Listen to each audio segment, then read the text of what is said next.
Hi, everyone. Welcome to the third session, as Mike said.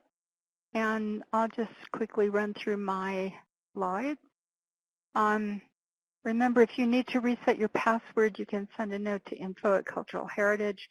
If you have any other problem, you can contact me at C2C@culturalheritage.org.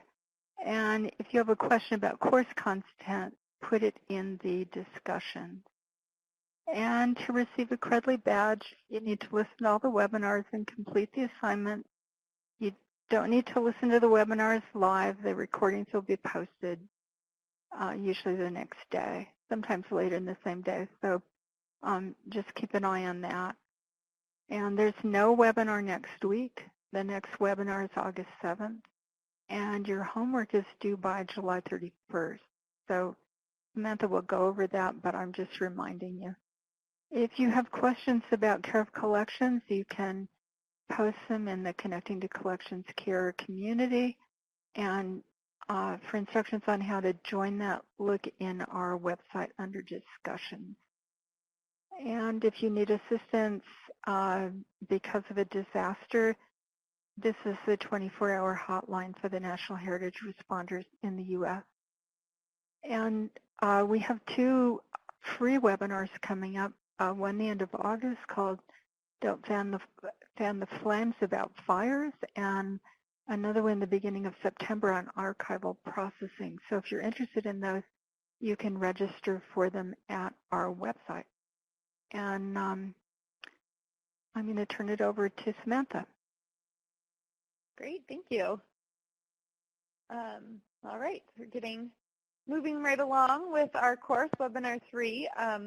So we've talked a lot about sort of the different types of assessments that are out there and what they might be useful for, what they're going to cover. And after institutions receive these assessments, there's going to be many recommendations in there, and we'll talk more about how to prioritize them. But a lot of the recommendations will require funding to become a reality. So this webinar is going to discuss using the assessments as supporting documents in grant applications and how to fundraise and make the case for those collections care initiatives that you have identified through your assessments. So we'll be discussing what big funders such as the NEH and IMLS are looking for in applications and how recommendations from assessments can be used to strengthen proposals. And I am joined today by my colleague, Lee Price. Lee is the Director of Development here at the Conservation Center for Art and Historic Artifacts, and he's been here since 2001. He is responsible for direct fundraising for CCAHA as well as for assisting cultural institutions with project development and grant applications.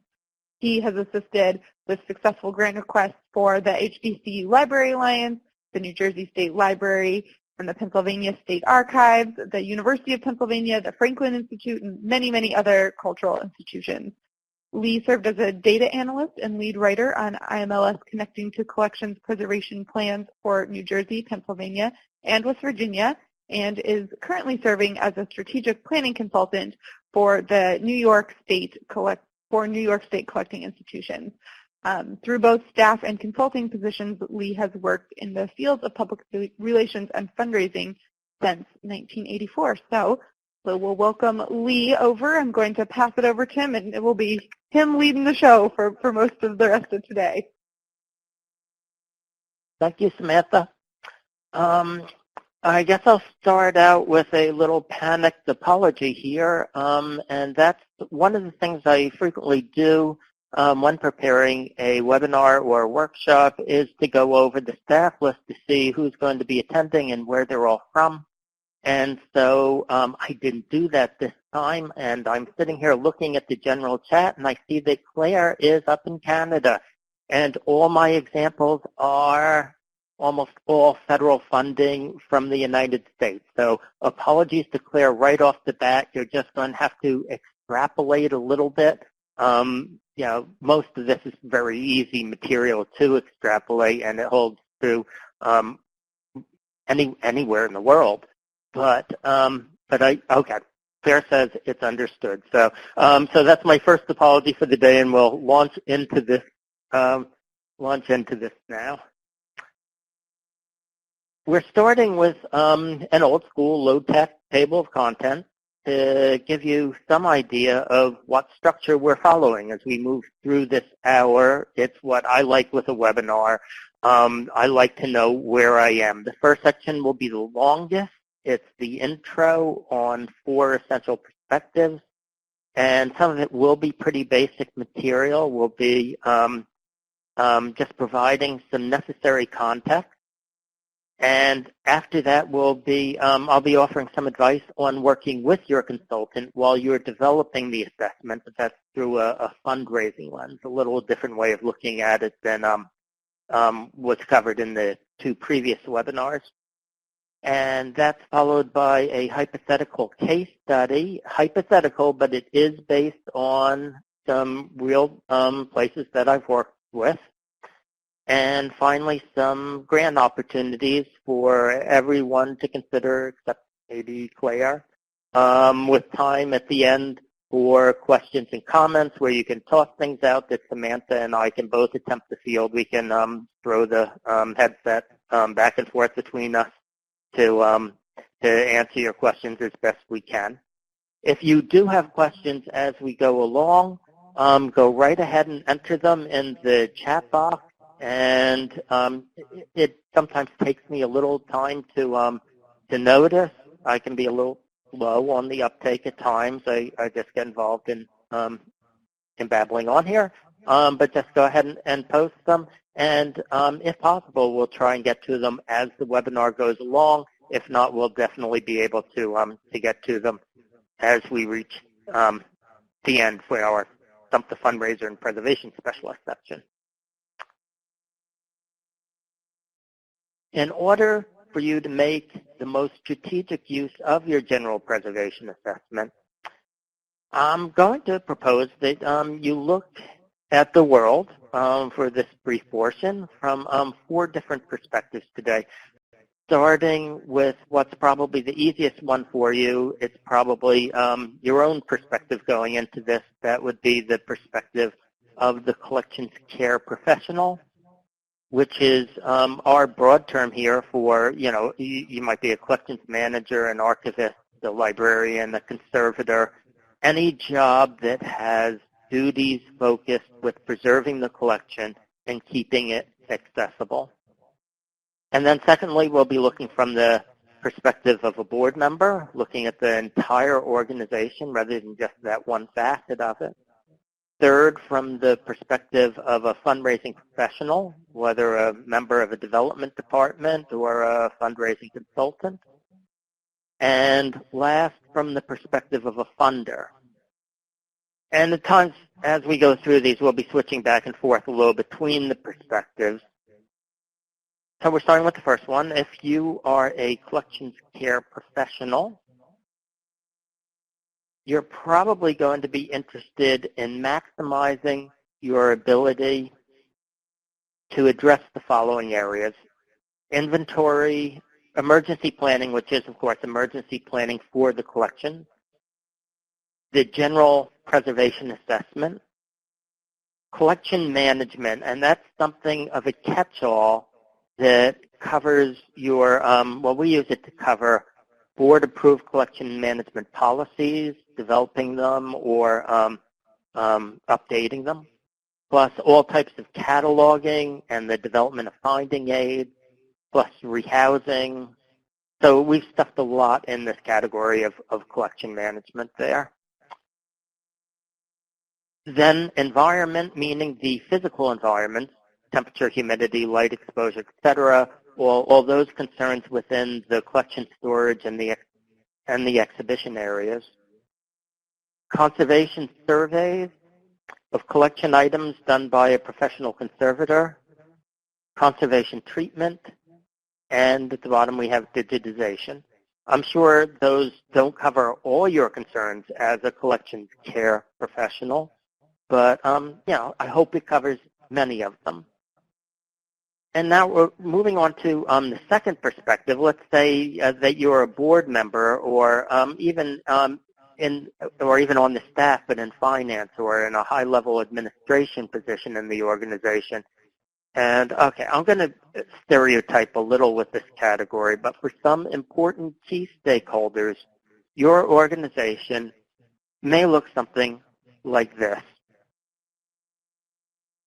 This is a typical small museum operating budget broken down into common nonprofit categories.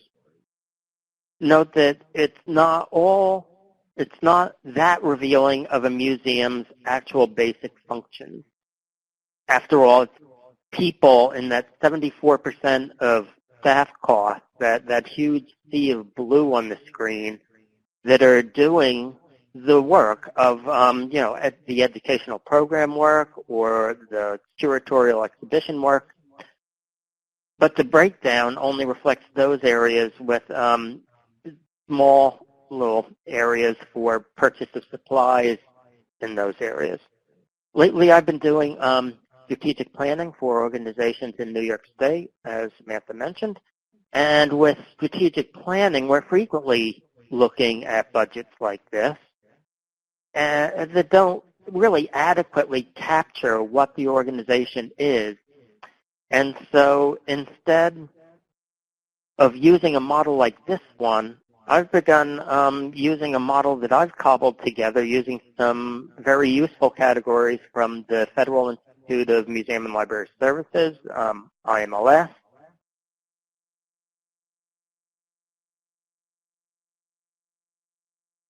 Under there, it's a particular grant category that I really like that they have. They have their IMLS Museums for America grant program. And within Museums for America, IMLS funds 3 basic museum functions. And I just find these categories extremely useful for thinking about how museums and the whole range of collecting organizations, libraries, archives, historic sites, museums, how they all operate as organizations.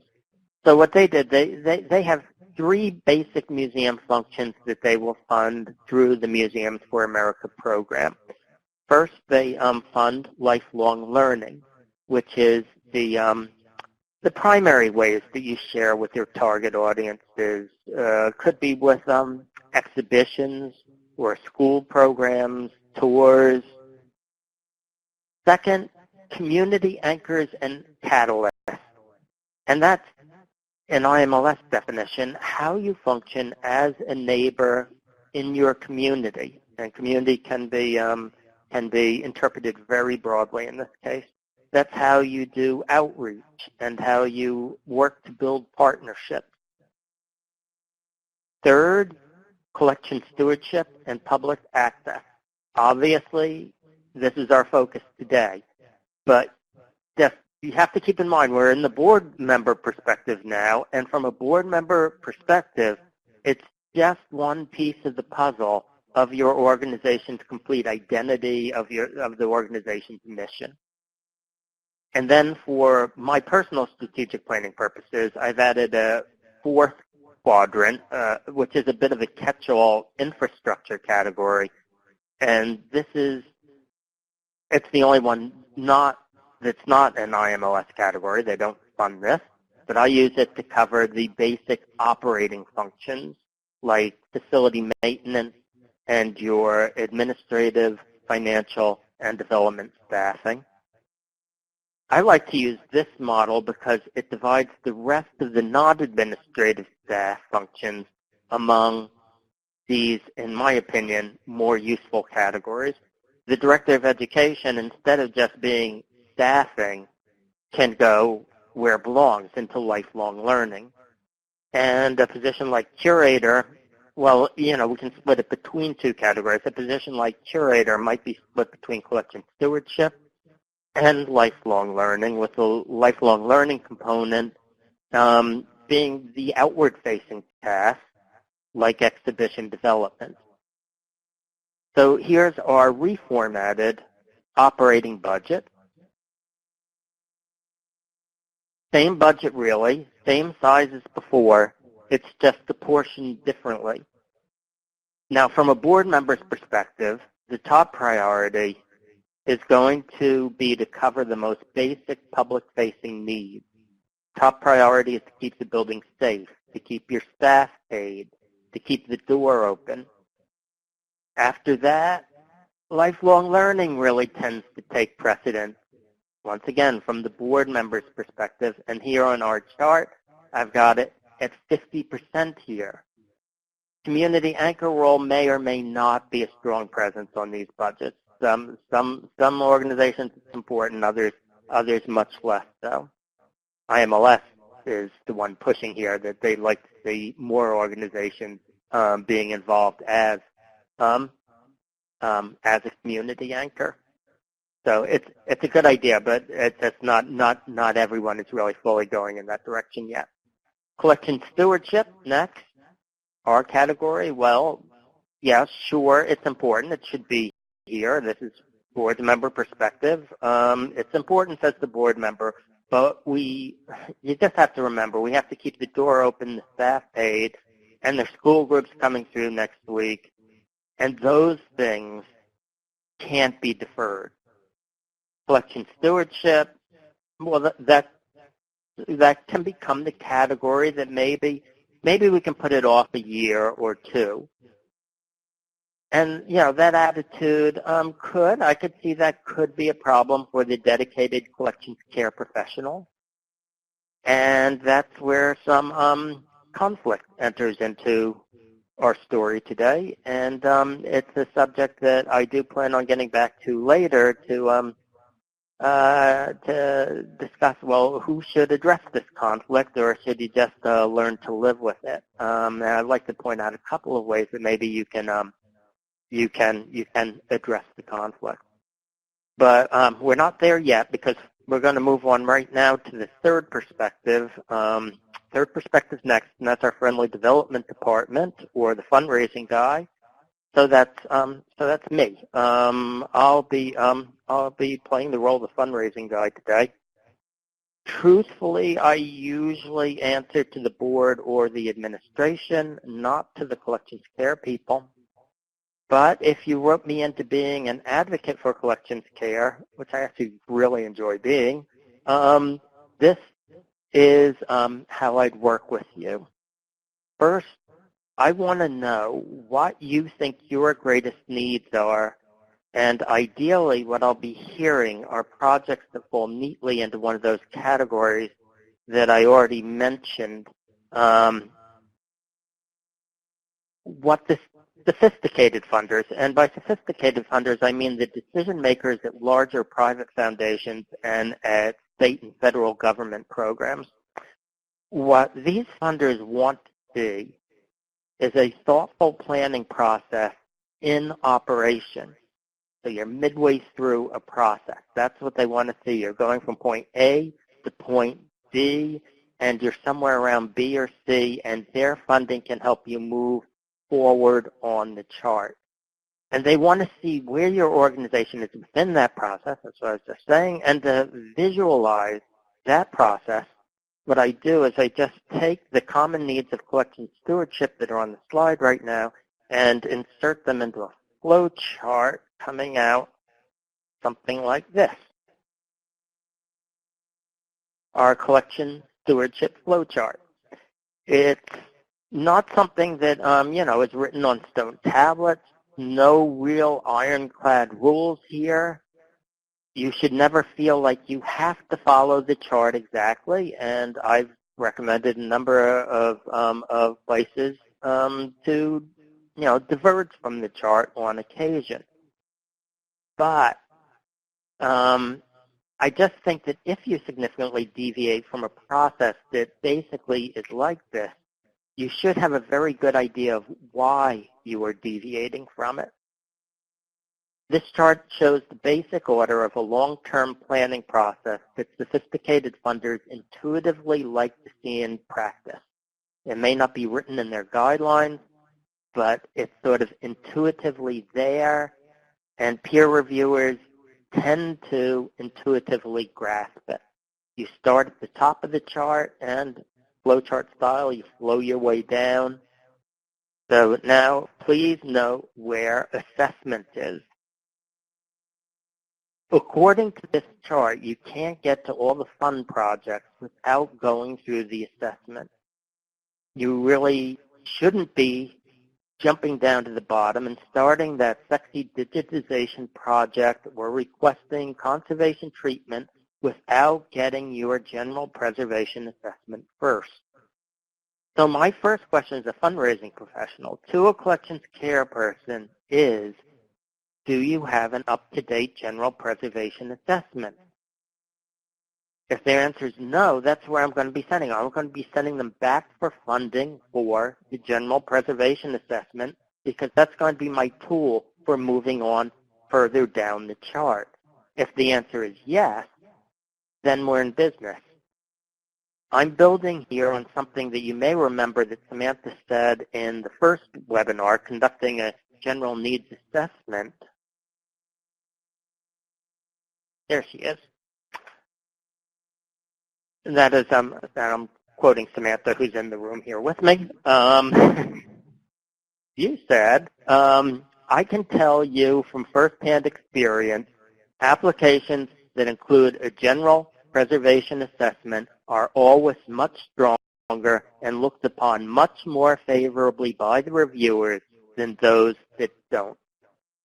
So that's our mic drop moment there. Samantha gets the mic drop moment.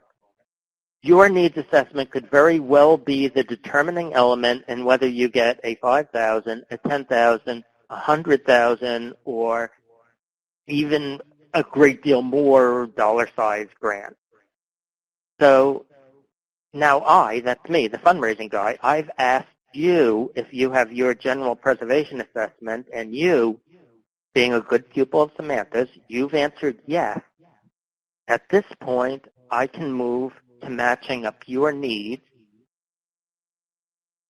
There are stewardship needs with the potential funding strategies, which is our usual suspects. At least in my profession, these are the usual suspects. To a great degree, fundraising is it's the art of matching column A with column B. If we want to raise funding to address an environmental need, say environmental monitoring equipment and training, the question is, what's our best option in column B for tapping some money for that?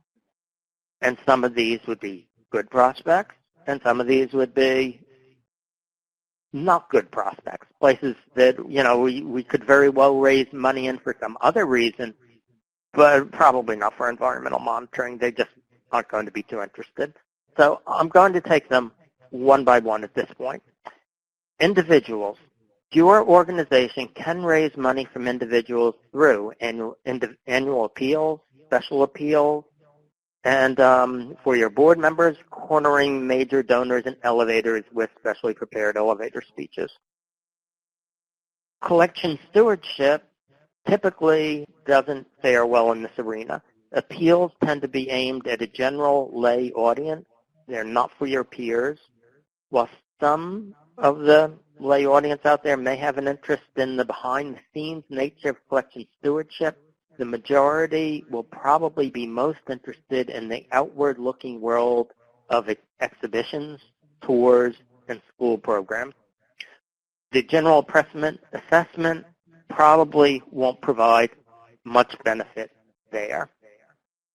So businesses and corporations, these are places that, they like some quid pro quo. They're in it for, they like to help you, but they're in it for themselves too. They like to support places that get their name out, not your name, their name to the general public, and that puts you back in that outward-looking part of your organization, the world of exhibitions, tours, school programs, and maybe even naming an auditorium or conference room after them. Except in rare cases, the general preservation assessment probably won't be much benefit in this category.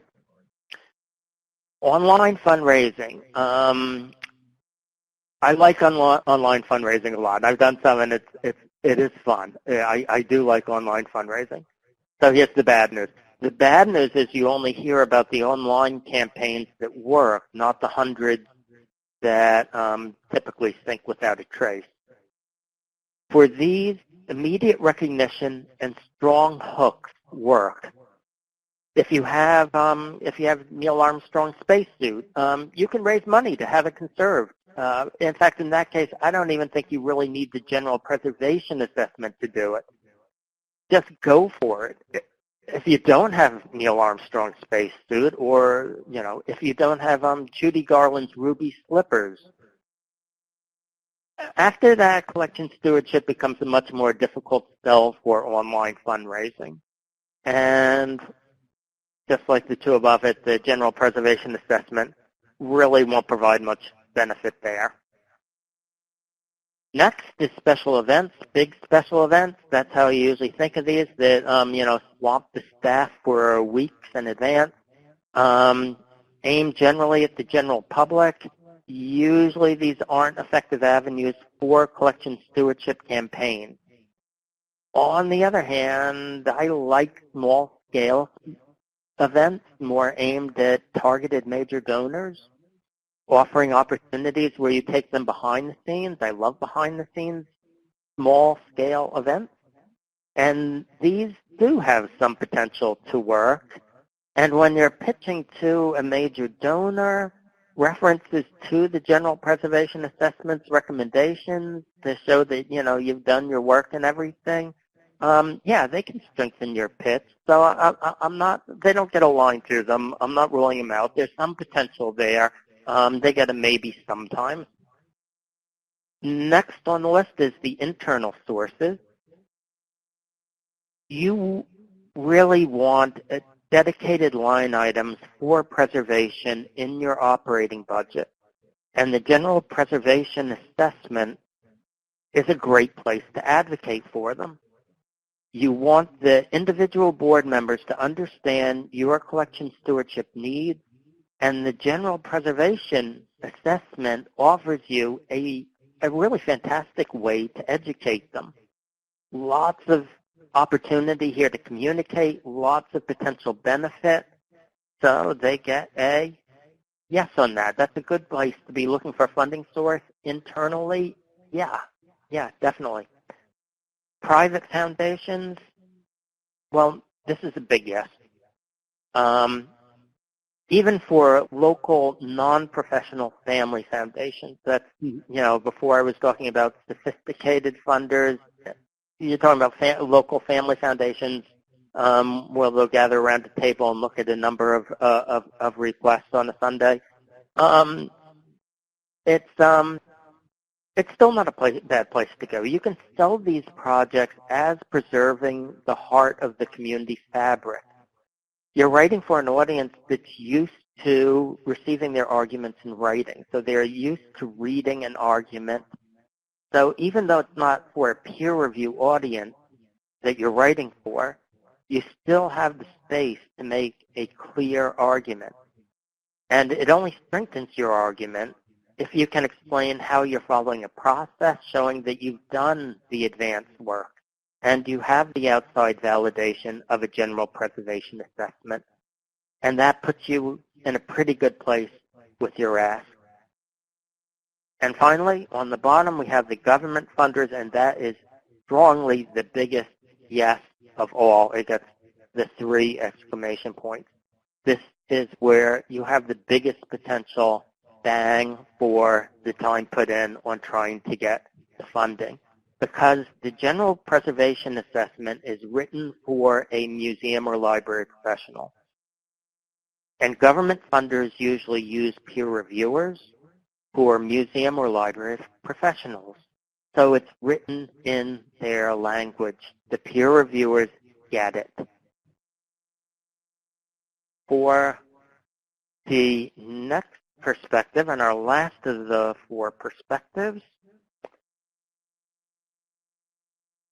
this should be the easy one for everyone, because the funder I'm asking you to think like is the peer reviewer.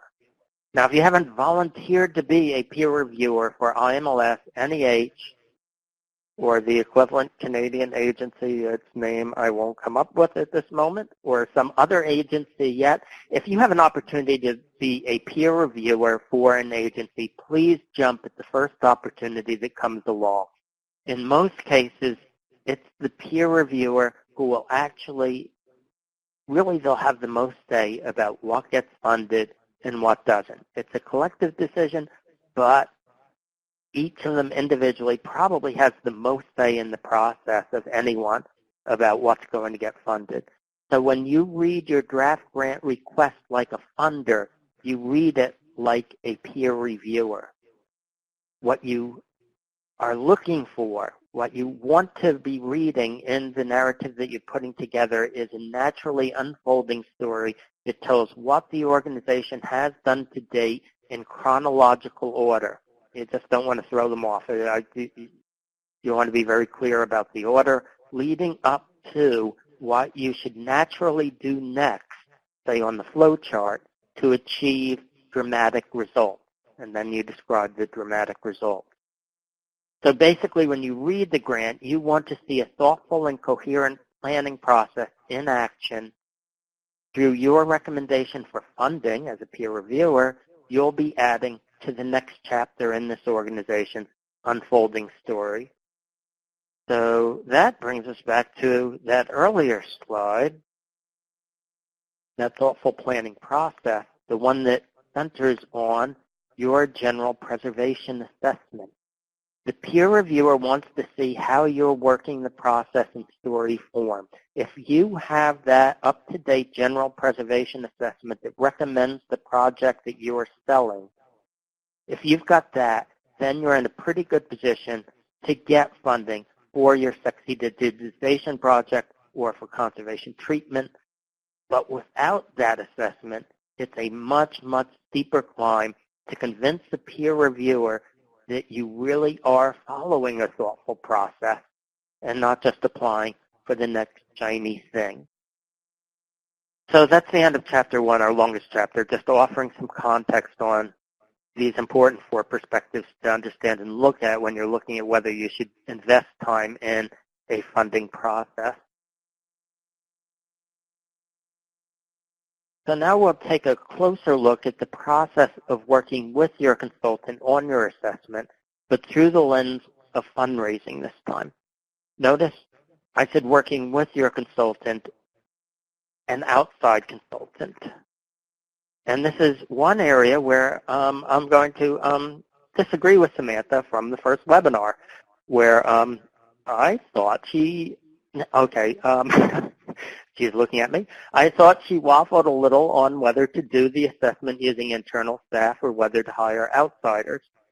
And so just know that Samantha is approaching the assessment with a lot more concerns than fundraising.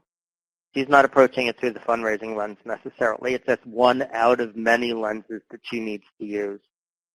And a lot of those concerns that she's concerned about can be adequately addressed by an internal assessment. That's completely true. But my focus as the fundraising guy is on how you're going to use the document to raise money. And for fundraising purposes, you want that outside consultant because it's giving you very important outside validation. And seriously, anyway, there are funding sources for getting general preservation assessments done by an outside consultant. A number of them are available.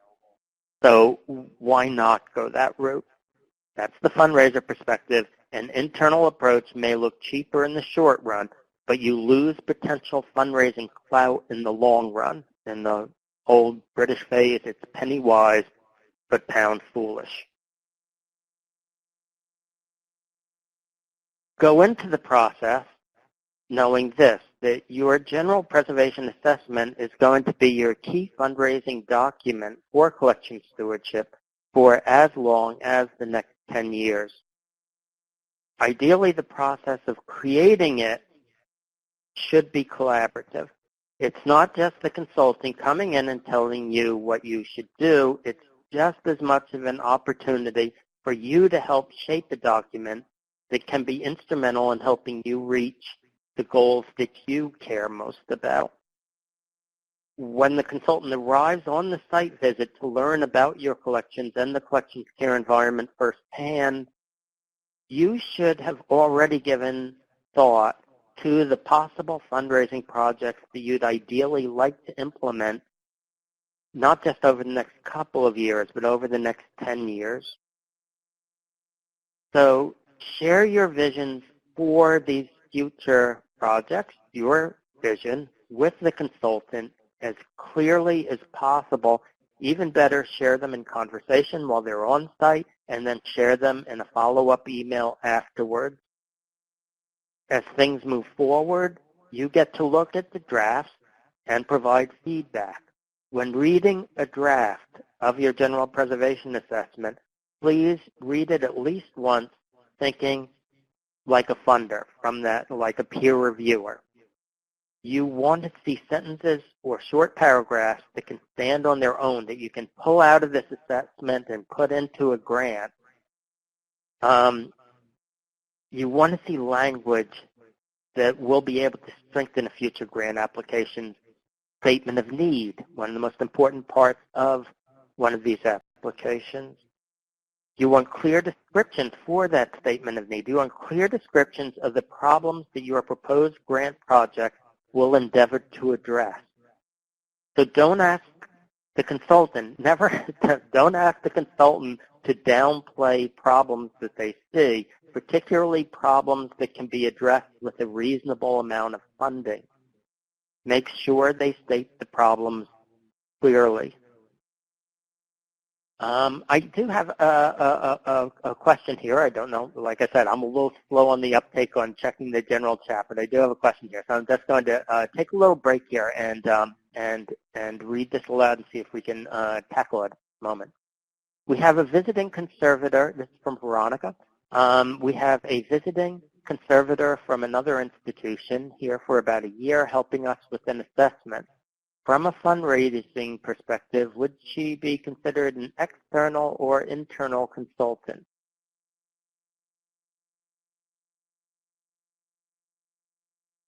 I'm looking at Samantha because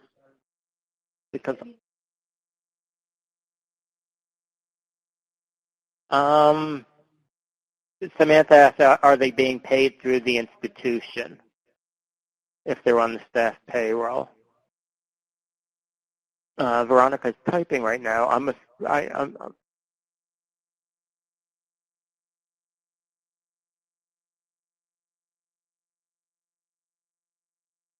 If she's being paid through her home institution, and her home institution is, I assume, another institution. So then you're fine. You're in good shape there.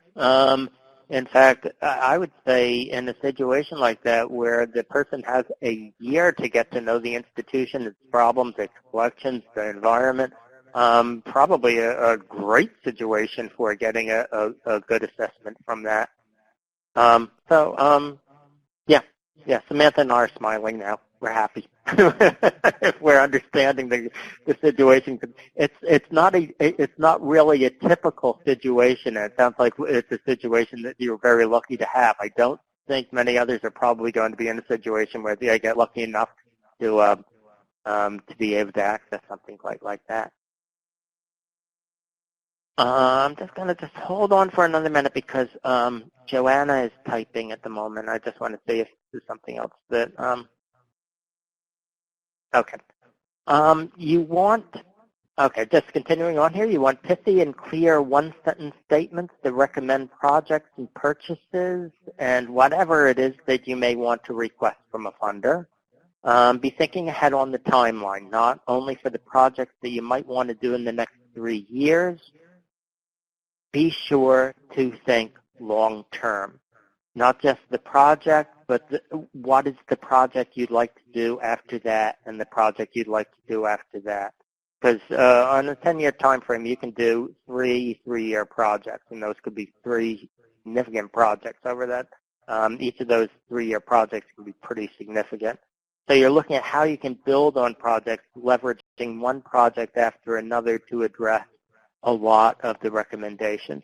Okay, we do have Joanna's comment up here. What kind of assessment should an institution do when applying for funding to have a general preservation assessment done? Yeah, you don't need, Samantha's saying you don't need an assessment to do an assessment. Okay, when you're looking at that flow chart in the beginning, the only real document that I have above the general preservation assessment, and lots of places do not do this before the general preservation, but I do put it above because ideally I think it's where it belongs, is the emergency planning. I do think that the emergency planning and response document goes hand in hand with the inventory. It's just classic collections care that you should know where things are and you should know how to rescue them in case of an emergency. So that's the one preservation planning document that I sort of put over, put first before the general preservation assessment. But very frequently in the general preservation assessments, we're recommending you get the emergency preparedness plan. That's very typical recommendation in the assessment. I'm going to put Samantha on for 1 minute. Hi, I just wanted to jump on and say that usually with that general assessment, when you are applying for funding for them, people know that this is the first step. They're not typically going to be, needing documentation that you should do this. This is a generally recommended thing that you should be pursuing. And we did talk in the first webinar about funding options for the general preservation needs assessment, so make sure to go back and check that out. All right, back to Lee. Yeah, funding options there being NEH Preservation Assistance Grants and IMLS CAP, the Collection Assessment Program grants, are wonderful for these. There are a few others, too, that I've listed at the end of today's webinar. In some instances, you may go into the assessment. Susan wrote down MAP and CAP. MAP is absolutely fantastic, but really, I don't think anybody's probably going for. You might be going for MAP.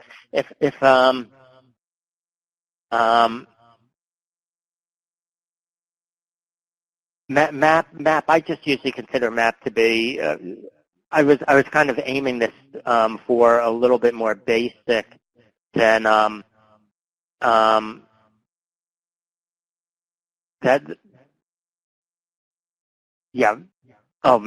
collection stewardship, the collection stewardship portion of MAP, So, so Susan is quite correctly pointing out to look at both the MAP and CAP that are available. And I do think, people, good advice. In some instances, you may go into the assessment process thinking that you'd like to do projects A, B, and C, and maybe they'll lead to projects D, E, and F. So it's going to be a nice, straightforward movement here. But then when you read the first draft of the preservation, your general preservation assessment, you suddenly get a new perspective, that of the consultant, and this is, the new perspective is important. That's why it's why outside consultants are so valuable. And this can help you realize what you really should start by implementing are projects A, B, and G. A project that wasn't even on your radar before. Say that you really need cold storage for your film or something unexpected like that. So then it's initially projects A, B, and G to be followed later by D, H, and I. So it's not, you may get some new ideas for projects that you'd like to do from that initial draft that you get from the assessment. And this is good. This is a time to be maximally open-minded and flexible when reviewing drafts and just being ready to change gears here and to revise your dreams and to think, well, maybe that would be a good project to go for. I will add this new set of dream projects on, and it's, I just think it's a very rewarding process. Now, I want to return to that conflict that I mentioned earlier in the board perspective, specifically the difficulty of providing appropriate internal budgeting for collections care.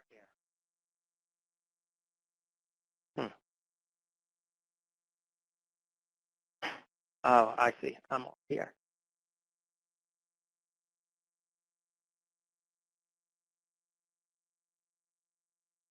Sorry about that. We are underway again. Okay.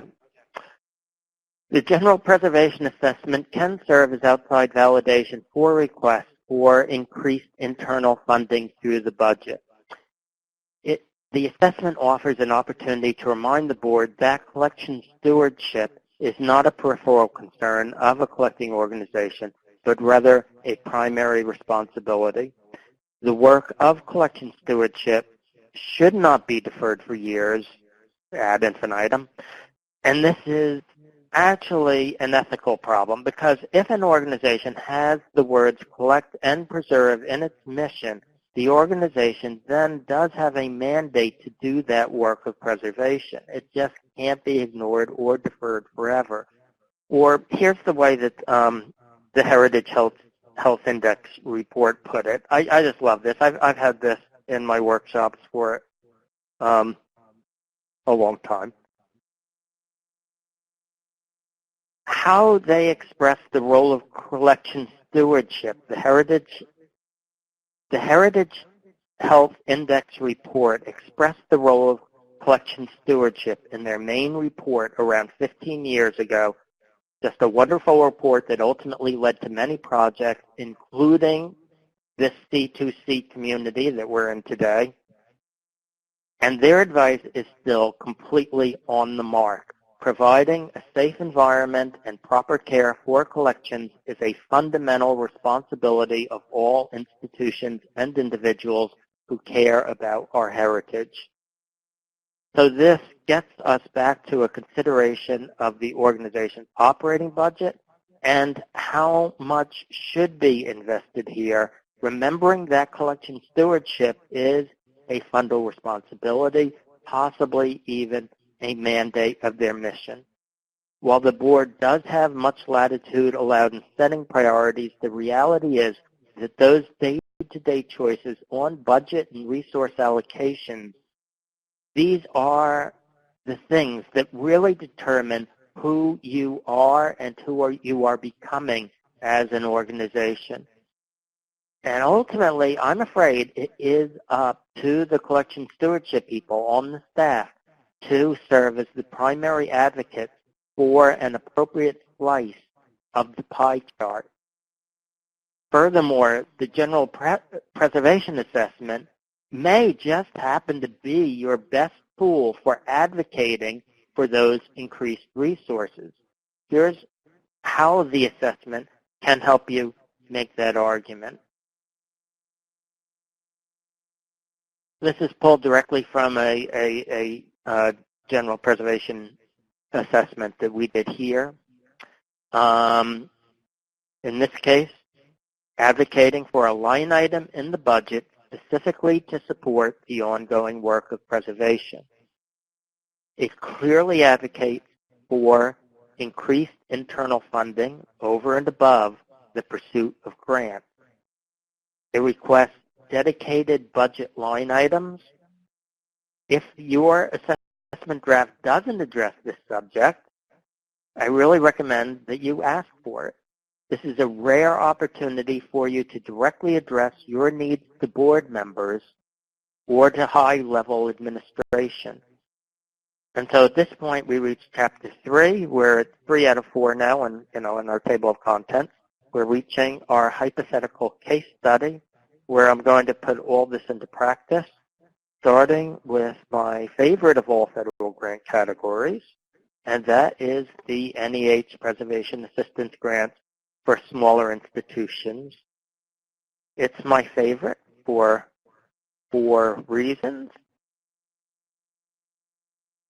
First, because these grants are available for all types of collecting organizations, unlike, unfortunately, most IMLS categories that are either only for museums or only for libraries. The NEH Preservation Assistance Grants are for the whole gamut. They're for museums, historic sites, libraries, and archives. They're not just open to nonprofits either. If you're with a state or local or a Native American tribal government archive, historic site, or museum, you're eligible here too. The only limit, besides if you're in Canada, the only limit here is size. They are for, quote, smaller, unquote, institutions, but they don't really define smaller within their eligibility. They leave it a rather slippery term, and they clearly state that libraries and museums located within larger organizations, this can be a library, archive, or a museum within a university, can apply as small distinct units. So they aren't quite available to everyone. They're not available in Canada, and probably not for the Getty and not the Metropolitan Museum of Art, but they're potentially available to thousands upon thousands of American collecting institutions. And here's the big one. There's no match required. I really could make a convoluted argument for why matching requirements are not the bane of fundraising. I could do that. They do serve a purpose, and challenge grants can be helpful to an institution, and really they can increase the number of funders out there that are supporting an organization. So they do good. They do good. But internally, it's hard to sell a grant that has a large matching component. Matches are hard. They're really challenging. So any government program or foundation that offers to fully fund a small project, no match required, which is what they're doing here, if they offer to do that, that is gold. They are generous.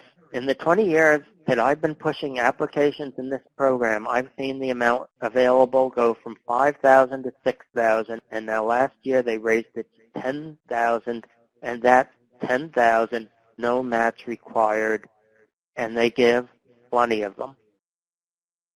And finally, they're pretty easy to prepare by federal grant standards.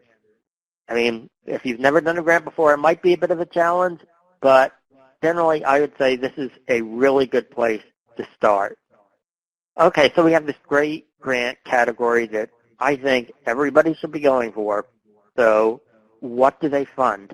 As it turns out, this category was conceived by people who truly had a deep understanding of how to incrementally improve standards at collecting institutions, because what do they fund? First item on the laundry list is,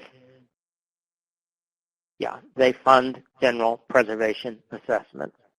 And while it doesn't explicitly say this, everything that follows that they fund, the consultations, the emergency plans, the purchase of storage furniture and preservation supplies, the purchase of environmental monitoring equipment, education and training for your staff, all these things, your arguments for getting any of those things will be so much stronger if you start at the top of the list and have that up-to-date preservation assessment and can directly quote from it that you need these other items. The general preservation assessment comes first because it is the best of all possible starting places. NEH knows this, IMLS knows this, state programs know this. When they're available, state programs know this. Now, I'm not the director of development at a collecting organization. I work for the Conservation Center for Art and Historic Artifacts, which is an art service organization without collections of its own.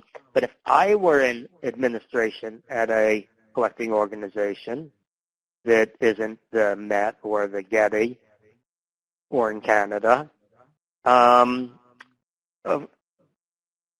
would go for these grants every year religiously. While NEH tends to only fund around a third of the applications in this category annually, my experience is that if you play your cards right, your chances of getting funding are more around 50%. So picture it this way. If you go for these every year and you manage to get awarded grants 50% of the time, that means in 10 years you're getting $5,000 to $10,000 grants. And note, this isn't an unusual approach or result. I work with organizations that do this.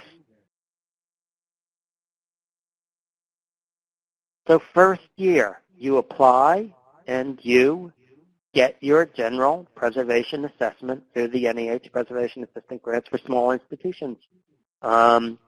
They send a number of them every year, and we work on a number of them every year. Samantha's nodding her head. Yeah, we work on these. It's good for about 10 years, provided there aren't any significant changes to the environment or management within your organization. Second year, you ask for a disaster preparedness and response plan as it's recommended in your general preservation assessment. First year, that's in 2021, you're turned down, but you don't get discouraged. You just resubmit. You resubmit in the third year, and it's funded this time because that's the nature of fundraising. Sometimes you get it, and sometimes you don't get funded, and the best thing to do is to stay the course and simply resubmit. So you get your disaster preparedness and response plan when you resubmit, and that's the third year in our time chart here. So you move to the next thing, an application for purchase of environmental monitoring equipment and training and how to use it. You combine them together. I mean, they offer training and they offer purchase of environmental monitoring equipment, and it's really best to get a combination of the two if you're getting it.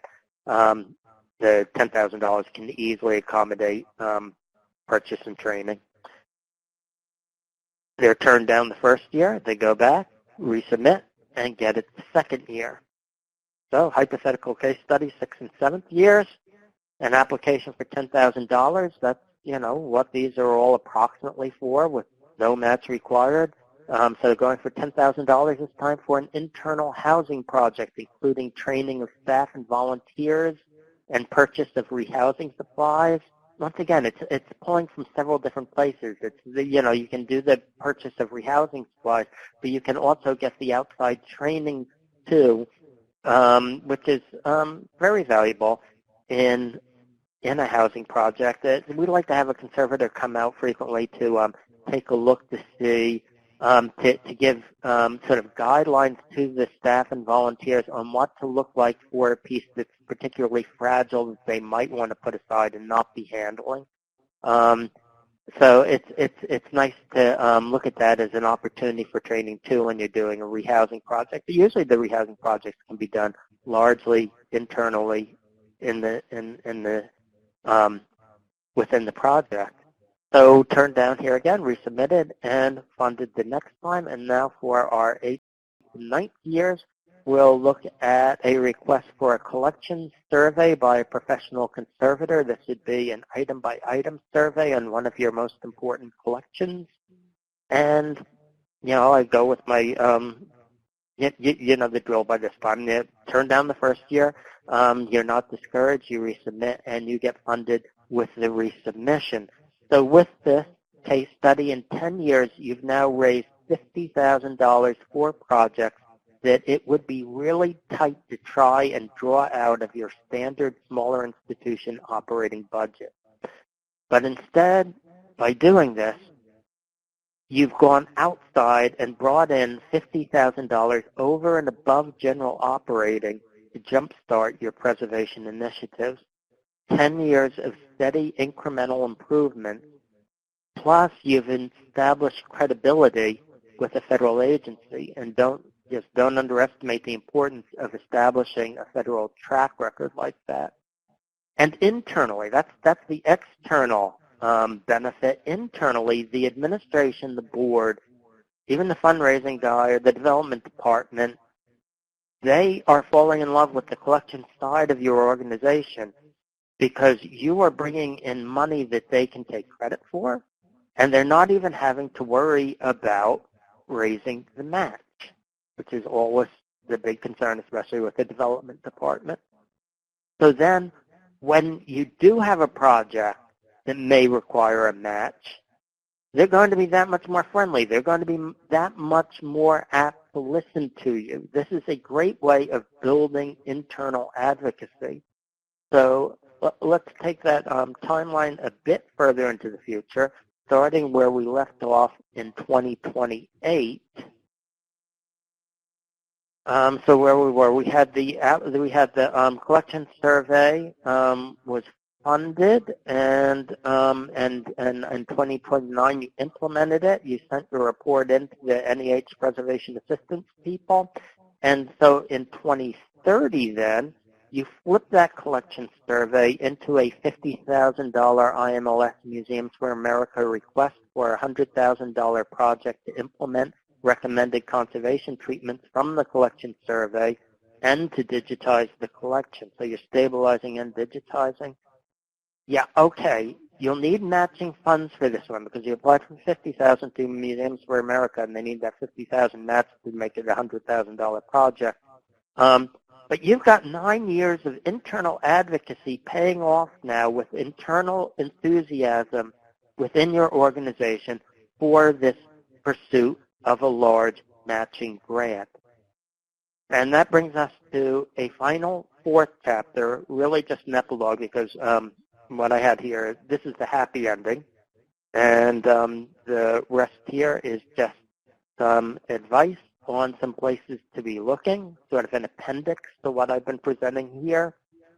Here are some places where you can leverage funding for some of your dream projects in the way that I just proposed for an IMLS Museums for America grant for treatment and digitization. A few notes and ideas based on this. This webinar is for a national audience, so I'm only looking at national funders. State will be able to fund some of these categories. I do a lot of work here in the Mid-Atlantic where Pennsylvania actually has the least. We have our Pennsylvania Historical Museum Commission funding, which provides some categories, but so you can't get a general preservation assessment from their current categories. Way back in the past you could, but in 2008, Pennsylvania, as with many states, took a real hit from the economic crisis, and we lost a lot of the funding categories at that time, and they aren't fully recovered yet. But New Jersey has their CAPES program, which is absolutely fantastic for getting assessments from. And New York has their DIPSNY program, their Documentary Heritage and Preservation Services for New York program, which also offers preservation assessments. So a lot of the states have these types of programs, but not all of them. So that's up to you to do the further research. We can't go through all 50. Those are just the 3 right in my neighborhood that I'm particularly acquainted with. Regarding projects for cataloging, arranging, and describing, which can be, tough sells. That isn't the type of thing you go out to individuals with. I placed those earlier under collection management. In these days, with the digitization still being a pretty hot item in the collection stewardship world, high-level cataloging and the development of finding aids can go really nicely with digitization projects. And so, you can get a lot combined into a combination project here, with the best source for this type of combined project being the NEH Humanities Collections and Reference Resources category, which is referred to up above there as HCRR. And I think I defined it once there and then used the acronym from that point on. Humanities Collections and Reference Resources, first going there for a foundation's planning grant up to $50,000 with only minimal match required, followed by an implementation grant for you can go up to $350,000. Your general preservation assessment recommendation is your bedrock foundation for pursuing these. Okay, I have a question here from Joanna. What are usually the chances of getting grants for recurring services such as fine art collection surveys every 1 to 2 years? I would not be going back for the same thing every time, certainly, but varying it off and going for different things, the way I said, with, a rehousing project and like that. But, your reviewers each time are generally different. Yeah, I would be going back for the collection survey. If you have a fine art collection survey that is going to be, if you want to cover more than $10,000, say, it's a $35,000 survey, IMLS, if you're a museum, I'm not sure if you are or not, Joanna, but if you're representing a museum, IMLS just started a new category last year called Inspire, and these are grants that you can go for a $35,000 collection stewardship grant for a number of collection stewardship items. Oh yeah, so you're fine. You can go for if you qualify as a smaller institution, which I'm thinking you probably do. I hope you squeak in there. If you qualify as a smaller institution, you can go for Inspire for like a $35,000 one. Or, you can go up to a $50,000 one under the Inspire category. But definitely be checking out the Inspire category. It's an inspiring category. I love it, and I'm really pushing organizations to be looking at it this year. Joanna's typing. I'm just waiting to see. Only 9 employees. Yeah, you're a small institution, no problem at all. Please check out the Inspire category. It's wonderful. I think they made it for you. I want to talk about a couple more categories here before I finish up. NEH has a similar category to the Humanities Collections and Reference Resources category that's for funding major environmental improvements to collections storage areas. And that's the NEH Sustaining Cultural Heritage Grant Program. And it's a great place to go for the big projects like a new HVAC system. Your general preservation assessment recommendations would be, once again, the bedrock foundation for pursuing a larger project like this. And they generally want engineering plans and like that in advance too.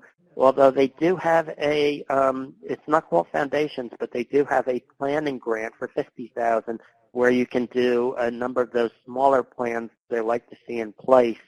So, if we're addressing the environmental needs involved with collection stewardship, the Sustaining Cultural Heritage Grant Program is a really excellent place to look. For smaller environmental needs, like, say, environmental monitoring systems, as I referred to them before, the NEH Preservation Assistance Grants for smaller institutions, they're ideal. And for surveys, and these are collection or conservation surveys, the often item-by-item surveys that are done by professional conservators. You can get a small one funded through NEH Preservation Assistance Grants, or if you're a museum or historic site, a larger one funded through Museums for America program. You can tie your collection survey and treatment needs within a digital accessibility project, and that's, once again, okay, I'm talking about NEH Humanities Collections and Reference Resources can be used to do treatment as well, if it's treatment that's leading to the stability of the object in order to prepare it for digital imaging and then just being put into long-term storage probably. It's basically to cut down on handling of the item. You digitize it so that it will rarely need to be handled by researchers from that point. So I just did want to mention that HCRR, if you're a library or an archive and you don't have that many opportunities for going for treatment grants, because IMLS is very good with treatment grants for museums and historic sites, but not so good for libraries and archives. If you're looking for a place to go for treatment, if you can tie it in with a digitization project, suddenly NEH Humanities Collections and Reference Resources becomes a very, very good source for that instead. This is all about leveraging. Fundraising is very much the art of leveraging. And in the world of funding for collection stewardship, it really all begins with the general preservation assessment. Remember, it's up on the chart, circled up. You have to go through it. It demonstrates your commitment to the thing that peer reviewers most want to see, that thoughtful planning process. And with a good general preservation assessment, you can strategically raise a lot of money. I move my arrow, so we've reached the questions portion. Well, we've been taking a couple of questions as we go along, but if there are any questions or comments, and Samantha's right here with me, and I'm happy to just look at her blankly until she answers the question. That would be fine, too.